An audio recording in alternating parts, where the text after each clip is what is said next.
Баршаларыңызға қайырлы күн. Бүгін Аминаның бір күн атты рубрикасына қош келдіңіздер. Бүгінгі жексенбі күндеріңіз сәтті өтсін. Балдардың барлығы тұрды, шай тамақтарын, кашаларын беріп, кухняны жинауға кірістім. Балдардың барлығы жағаластырып, біреу ананы ашып бер, біреу мынаны ашып бер деп, кухняның түрі осындай. Тез-тез жинап, укол салуға кетуім керек. Барлығы жағаласып, аяқтың астында оратылып жүр ғой. Осындай бізде шайқас би денемізді қыздырып алып, кухня жинамас бұрын осылай билеп атса, әжесі де қосып қыздармен жағаласып келіп биледі. Осылай күшті настроениемен ыдыс жуып тастады, кухняны жинап. Ой, мына жерде балқияның неше түрлісі кетті ғой бізде.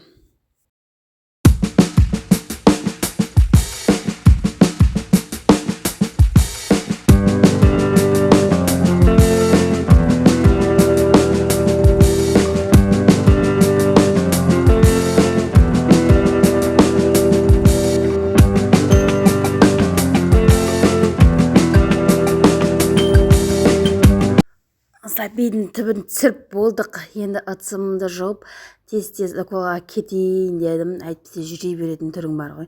Анау А деді, мынау Б деді. Уже нанымды ашып тұр екен. Нанымды да көміп алуым керек сөйтіп. Ақыр соңында ыдыс жуып болғаннан кейін газды жууға кірісіп кеттім. Мына жерде бір ләйлім дейтін өлең қазір хит болып жатыр ғой. Сол өлеңді айтып тұрғанмын ғой. Қазір оны қосуға болмайды екен, алып тастайды екен. Так, жинап болдым. Енді обедке кірсем. Шулап.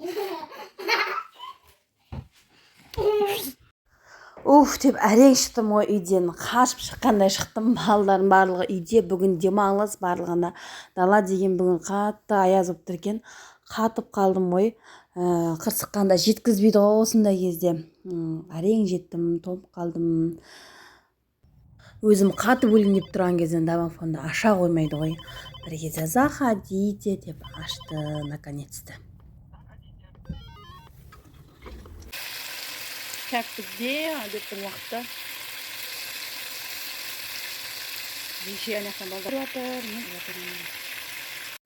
Мен тамақ обед істеп жатқан кезде абысының балдарының барлығын суға түсірді. 6 баланы екі-екіден бөліп суға түсіреміз. Осылай лестницаны асты бағып жатыр ғой. Осы 6-ауының киімдері қанша жинасаң да ойыншықтары барлығы шашылады да жатады ғой. Сіздердің үйлеріңізде де осындай ма? Ертең шамал өскеннен кейін енді алып берерім шкаф, құдай қаласа. Арасында обед істеп атып, бауыр қайнатып қойғанмын ғой. Бауырдан пирожки істейін деп пирожки деп сөйтсем үйде мәйсерокымыз бұзылып қалған екен. Солай көрші апайын үйіне жүгіріп барып келдім. Сөйтіп қарап тұрмайсың, есік ауыстырып қойыпты көрші апа біраздан бері деп есігін ауыстырып қойыпты. Осылай алып келдім мен анау не ғой, блендер ма немене. Сол өзіміздің үйде бірде екі неде мәйсерокка бұзылып қалған ғой. Анау көше арғы бетіндегі біздің үй ғой деп қатты ма. Сөйтіп алып келдім. Ой, алып келсем бұл апамды қоса алмадым. Аны шықладым, мұны шықладым. Болмасын үйдеген бір істеп қалар деген үмітпен қостым. Ол да істемей алды. Қырсыққанда бір емес, екі мәйсерок, үш мәйсерокті де істемей алды. Сонымен ақыр соңында абысымды да шақырып алдым. Жеңшені болмай жатыр деп сонымен теркіден өткіздік қой, өйтіп бүйтіп теркіден өткізіп, әйтеуір қуырдық. Осы 5-тің шайына пирожки қуырайын деп өзімше әлдеқандай болғанмын ғой. Қамыры кәдімгі нанға илегендей, бірақ қатты шылқытпай, шамалы қаттылауға биледім. Тоз, дрожь сумен иледім. Осылай тез жуаны қуыру жерінде бауырдың үстіне құйып жіберіп, тоз бұрышын салып қуыруға кірістім. Одан уже анекта қайнағам келді, соған шай дайындау керек. Аржағына уже кешкі уколды салатын уақыт болып қалды. Сөйтіп тез-тез істедім.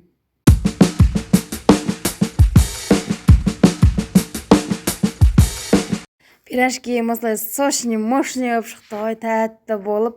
Ең бірінші піскен даладағы жұмысшыларға апарып берейін дедім. Ағаларға, күйеуіме, атам бәрі сияқты. Сөйтсем қыздар үйде қайнағам магазинге апарамын деп өтірік алдап алып шыққан ғой далаға. Аминаның пирожки күшті екен.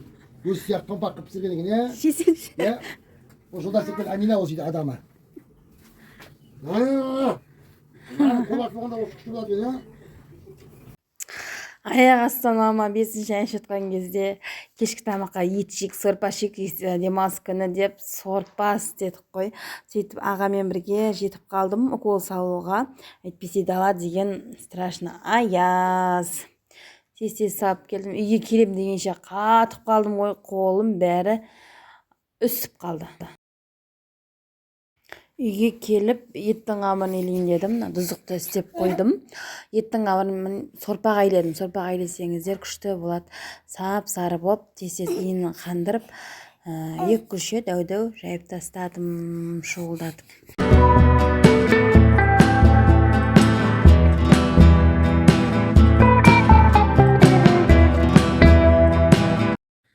Кешкі тамаққа бізде ет тамақ. Сорпаға иледім қамырды. Сап-сары болып шығады. Бірінші неяқта, екінші күлше. Ана жер неге тесіп кеттің андағы? Дарын?